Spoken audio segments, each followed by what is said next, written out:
नमस्कार दोस्तों, आज न्यूज स्पंदन की अभिनव भेंट वार्ता की कड़ी में हमारे बीच में जो शख्स हैं, आप नगर पंचायत सिधौली के पूर्व सभासद हैं, विश्व हिंदू परिषद के जिला उपाध्यक्ष। आपका नाम है आचार्य मनीष पांडे। सबसे पहले सर आपको नमस्कार। सर आपसे है कि आप जनपद सीतापुर में विश्व हिंदू परिषद का नेतृत्व कर रहे हैं और हिंदुओं की जो बहुत ही जिनसे आस्था रखी जाती है गौवंश हिंदू धर्म में गाय को माता माना गया है और वर्तमान सरकार उसके सुरक्षा के लिए बहुत से प्रयास भी किए जा रहे हैं, बहुत सारी योजनाएं चलाई गई और बहुत कुछ है। फिर भी गायें जो हैं दिन प्रतिदिन उनकी जो संख्या है घटती जा रही है और रोड पर खेतों में हर तरफ जो है गायें घूमती मिलती हैं। उनमें से ज़्यादातर गायें कट रही हैं, जो खेतों के पास में तार लगे हुए हैं और उसमें फंस के कट जाती हैं। धीरे धीरे करके वो रोगग्रस्त हो जाती हैं, ऐसे में भी वो ख़त्म हो जाती हैं, मर जाती हैं। तो सर इसके लिए कौन जिम्मेदार है और इसमें कौन सा बेहतर सुझाव आपके अनुसार हो सकता है? देखिए, जिम्मेदार तो प्रत्येक गाय किसी न किसी व्यक्ति के घर में कभी पली थी और यदि हम ऐसा कहते हैं कि जिम्मेदार हम लोग ही हैं। गायों को छोड़ने का काम हम लोगों ने किया है। पहले कभी भी एक भी गाय बाहर नहीं घूमती थी, किसी भी खेत या किसी खलिहान को कोई नुकसान नहीं पहुंचता था। जिसकी गाय होती थी वो अपने गौशाला में या अपने घर के अंदर, घर के बाहर गायों की व्यवस्था रखता था और भूसा चारा इत्यादि की समस्त व्यवस्था होती थी।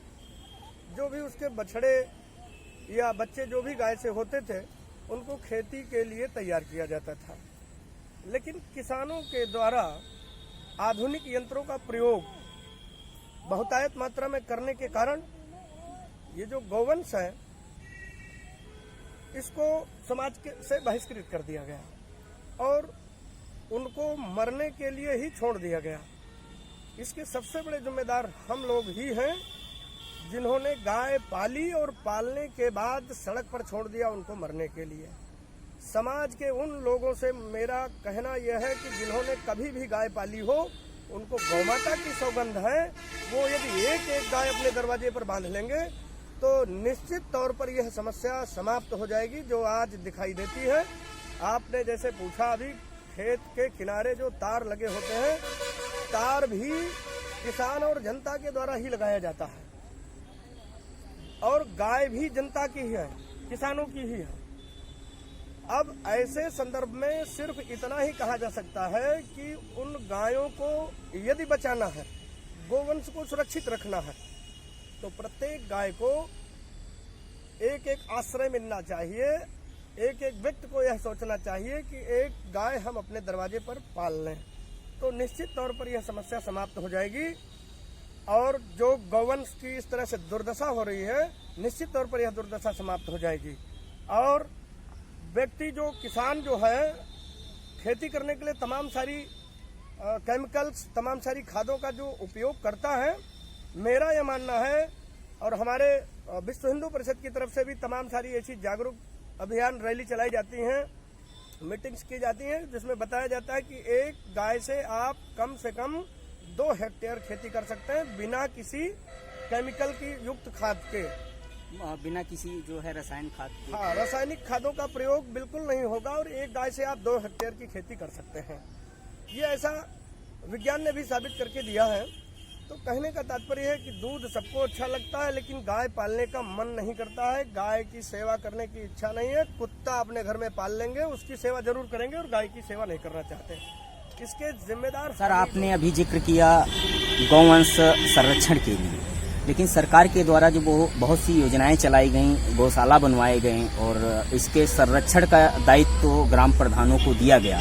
लेकिन आपने आए दिन न्यूज़पेपर्स और समाचार पत्रों में देखा है कि सबसे ज़्यादा यदि गायें मरी हैं या गायों के साथ अत्याचार हुआ, उन्हें खाने की चीज़ें नहीं मिली और वो ख़त्म हुई हैं, वो गौशालों में हुई हैं।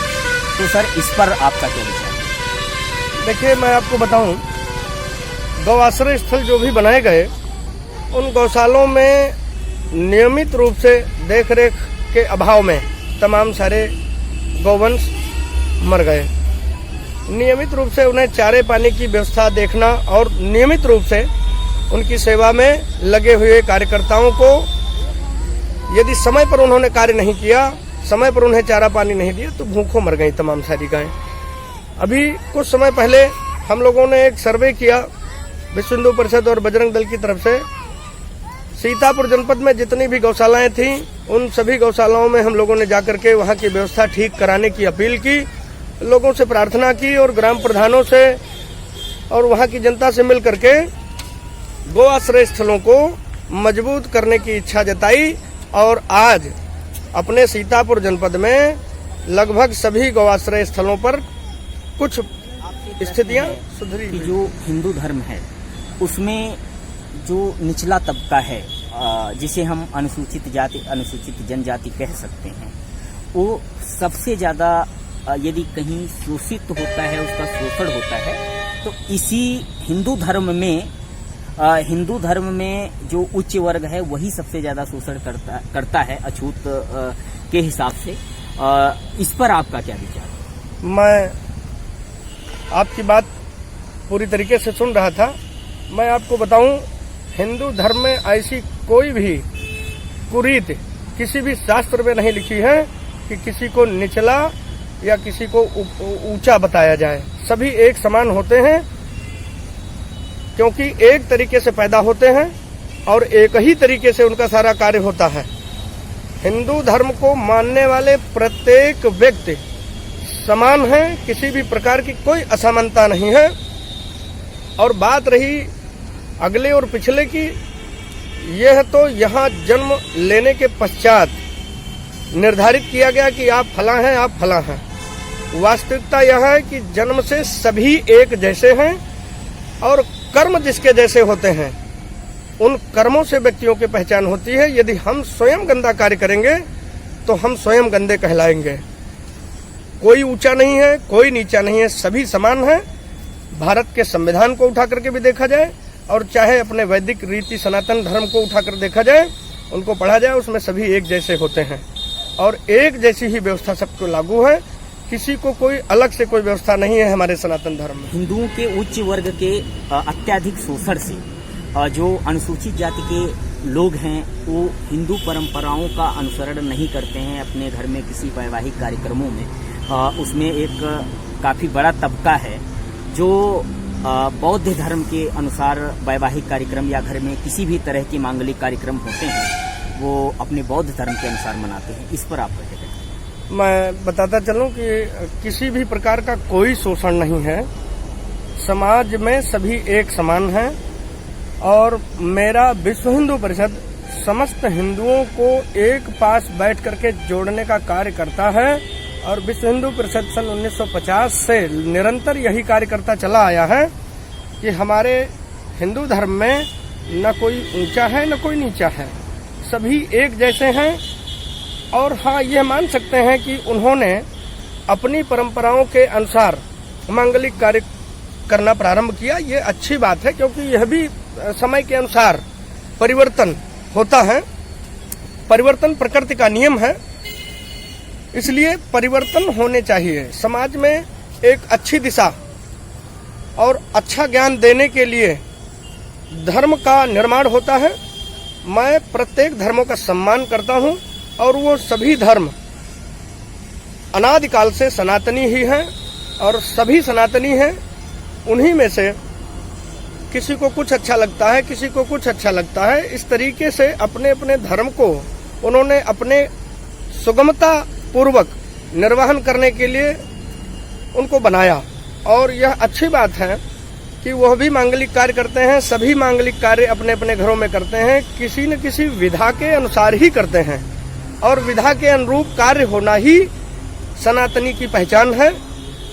और अपने अपने समुदाय, अपने अपने धर्म को लेकर के सभी को एकजुट रहना चाहिए और आवश्यकता पड़ने पर देश के समस्त नागरिकों को एकजुट रह करके अपने भारत की रक्षा के लिए और भारत के स्वाभिमान के लिए सभी को जागृत उत्तर रहना चाहिए। प्रदेश में कांवड़ यात्रा पर कोविड गाइडलाइन नियमों का पालन करते हुए अनुमति प्रदान की गई थी, परंतु उस पे जो है सुप्रीम कोर्ट ने हस्तक्षेप किया, विचाराधीन है। परंतु हम आपका मत जानना चाहेंगे, क्या ऐसे में जब पूरा विश्व कोरोना महामारी का दंश झेल रहा है और हर जगह कोरोना महामारी से लोग अकाल के गाल समा रहे हैं, ऐसे में कांवड़ यात्रा किया जाना चाहिए या उसको रोक देना चाहिए? यदि रोक देना चाहिए तो क्या शिक्षण संस्थाओं को भी चालू करना चाहिए? इस पर आपका क्या मत है? देखिए, कांवड़ यात्रा कोविड की गाइडलाइन को मानते हुए निश्चित रूप से चलनी चाहिए और सुरक्षित ढंग से भगवान भोलेनाथ के दरबार में भक्तों को जाना चाहिए और उनसे प्रार्थना करनी चाहिए कि हम और हमारा समाज, हमारा देश आपकी शरण में है प्रभु। हमारे इस संकट काल में आप सहायक सिद्ध हों और हमारे जो भी कार्य हैं इनको ठीक तरीके से भगवान भोलेनाथ आप चलावें। आपसे प्रार्थना है, क्योंकि आप संहारक हैं, सृष्टिकर्ता ब्रह्मा जी हैं, पालनकर्ता विष्णु जी हैं और संहारकर्ता भगवान शंकर जी हैं। तो अब संहार बंद करिए प्रभु। कांवड़ यात्रा के जितने भी कांवड़िए हैं उनको यह प्रार्थना करनी चाहिए और कोविड गाइडलाइन को मानते हुए अपने यात्रा को सुगमता पूर्वक रखें और उससे उनके अंदर एक ऊर्जा संचरित होगी और जिससे कि उनका इम्यूनिटी पावर भी बढ़ेगा। आस्था को प्राथमिकता देना चाहिए या फिर शिक्षा को? देखिए, बिना शिक्षा के तो आस्था भी अधूरी है, मेरा मानना है। जहाँ तक आस्था तभी व्यक्ति के अंदर जगती है जब वो किसी भी प्रकार से शिक्षित होता है। हाँ, जरूरी नहीं है कि वो शिक्षण संस्थाओं में ही बैठ करके शिक्षित हुआ हो, वो अपने गुरु के चरणों में, अपने गुरु के शरण में बैठ करके भी शिक्षित हो सकता है। वह किसी गुफाओं में भी बैठ करके ज्ञान प्राप्त कर सकता है। तो शिक्षा के बिना आस्था या धर्म दोनों अधूरे होते हैं। ऐसे बात आती है अभी कोरोना महामारी की। यदि कोरोना काल में शिक्षण संस्थाओं को बंद किया गया तो उसका उद्देश्य यह था कि हम किसी भी प्रकार से बीमारी को अपने यहाँ प्रवेश न करने दें। लेकिन बीमारी प्रवेश कर गई, हजारों लाखों लोग इस भारत भूमि से कोरोना के गाल में चले गए। शिक्षण संस्थाएं अभी भी बंद हैं, तमाम सारे कार्य चल रहे हैं। बहुत सारी जगहों पर ये प्रश्न उठते भी हैं कि शिक्षण संस्थाओं को क्यों नहीं सुचारू रूप से चालू किया जा रहा है।